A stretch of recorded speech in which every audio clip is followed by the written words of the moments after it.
Dude,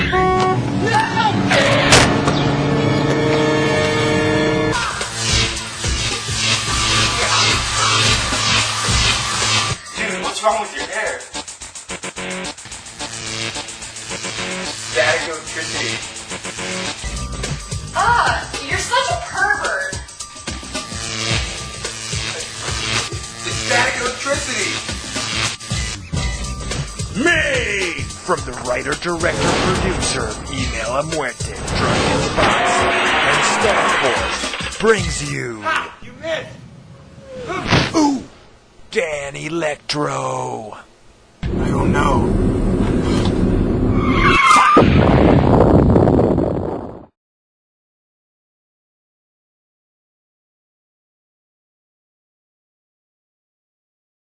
Man, there's so many majors to choose from. Which one should I choose? We be MCJ, hip hip hip hooray! Come join today. MCJ. MCJ rocks.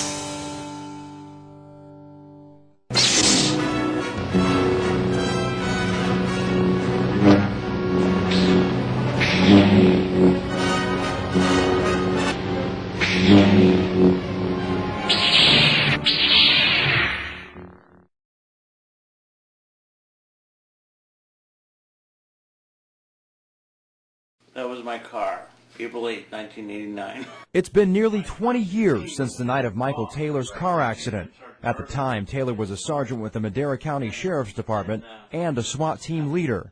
Yeah, I used to be real macho, nobody could harm me. I was a big, bad person. But after that night, Taylor realized he wasn't untouchable. While racing to a call of a burglary in progress, the unexpected happened. When I came off the freeway, I saw the road was clear. So I punched it. When I punched it, my car died. So I put it in neutral, tried to restart it, and then I drifted on down to 12, and that's when the Bronco Twins boat hit me. For 10 days, Taylor remained in a coma. His family told by doctors he wouldn't survive, and if he did, he would never walk or talk again. He had suffered a severe traumatic brain injury. After months of intense rehab, Taylor managed to return to the force. But because of after effects from his TBI, Taylor was stripped of his regular duties. So all I did was shuffle paperwork until the state determined that I was 100% disabled, and that's when they retired me. Taylor says living with a TBI over the past 19 years has been a daily struggle. His ears constantly ring, he suffers from double vision, has trouble walking, and his short-term memory has been completely wiped out. Now he's forced to write everything down. But Taylor says what's worse is how he's been treated by those he was closest to. There are relatives and friends who just forget about you because you're not the same person you were prior to the accident, and that's very unfortunate. But Taylor is not alone, and he knows it. That's why he attends this brain injury support group run by Community Regional Medical Center in Fresno. It's where people affected by TBI come for hope, something many say they nearly lost.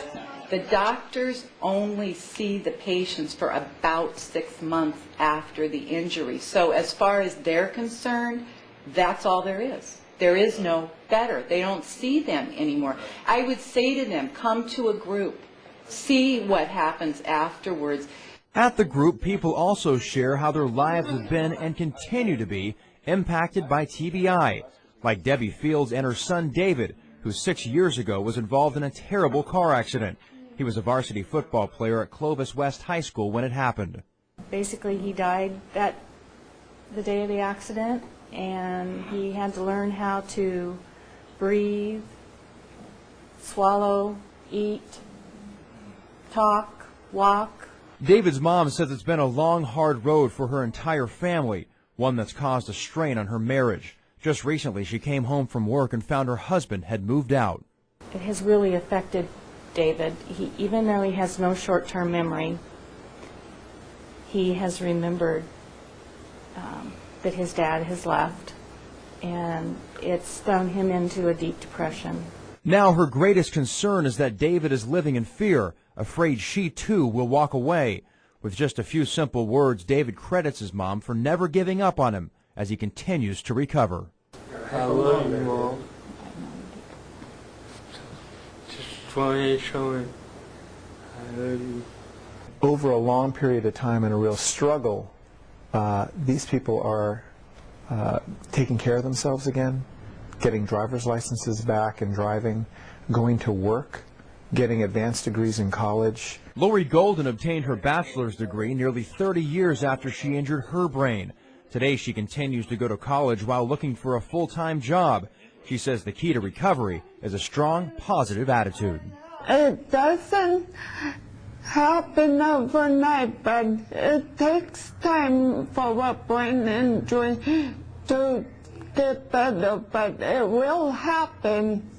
It's a process that's never ending, and I still have some deficits, and I'm trying to improve them all the time. A room full of people helping people who continue to recover from TBI, the silent epidemic. Because you are literally a walking wounded. You may look normal, but you don't function normally. Don't give up. I mean, any advance in their ability to do anything is a progress step forward. Even if you have to take a couple steps back, there's always going forward. And as long as you have a positive attitude, you're going to make it with no problem.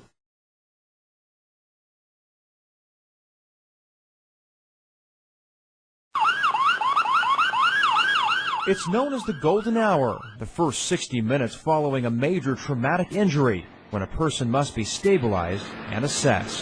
What kind of level of function do they have? Do they respond? Do their eyes open? Do they move their extremities? Can they hear and respond what you're asking? When a person receives a blow or jolt to the head, the bruised brain starts to swell, causing blood and cerebrospinal fluid to build up inside the skull, preventing the flow of blood and oxygen to the brain.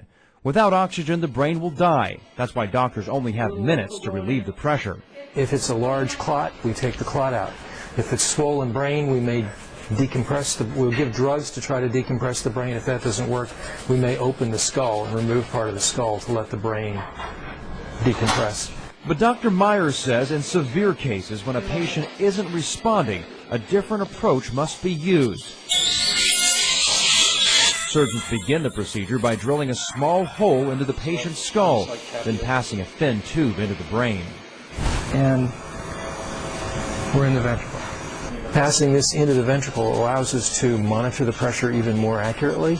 Number one. Number two, it allows us to let a little bit of spinal fluid off now and then to help relieve the pressure. And until that pressure is relieved, each minute that passes increases the risk for brain damage that could lead to permanent disabilities.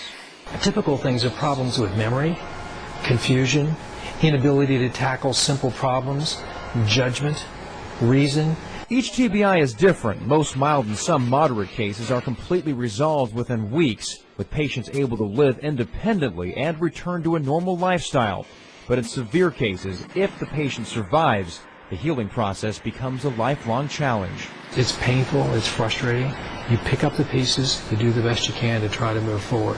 It's a devastating occurrence. Once the swelling is controlled, the road to recovery can begin. And Dr. John Edwards, rehab director at Community Regional Medical Center, says often that road can be a long one.